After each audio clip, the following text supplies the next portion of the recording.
Hello, this is just a quick video to show you how to install the funky blue LED interior thing in the BMW i3.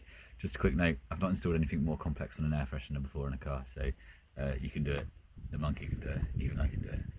Here we go. So it goes in your cigarette lighter here, it's the red cable, it all comes fully connected up, and then you run it into this part here.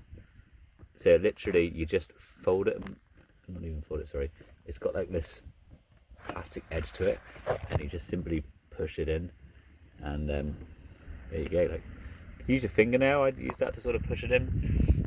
I'm actually going to do a section here for you because I kind of pushed it in too deep, so it doesn't really show it too well. So I'm just going to redo it now. Look, it comes up really easy as well. So it's this whole top bit I'm just going to redo because I pushed it too far in, so don't do that maybe. Okay, so here we go, take all that back to here, and then just not push it in as much. So there we go.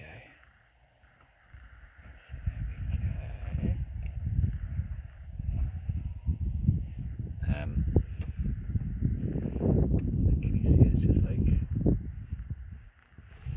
it's just kind of flush. It looks tidy when it's not on and it's not nighttime, but at the same time, like, not pushed down at all, because I really kind of pushed it deep in with my fingernails before, and I just went a bit overboard, basically, is what happened there.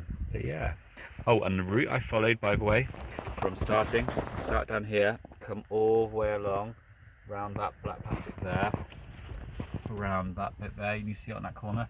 Corners are a little tricky.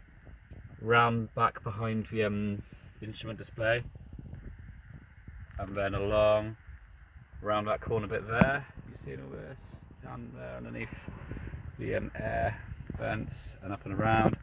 That bit you've just seen me adding in now, round here, and then right away back along this part here. And it comes home there. That was a good one.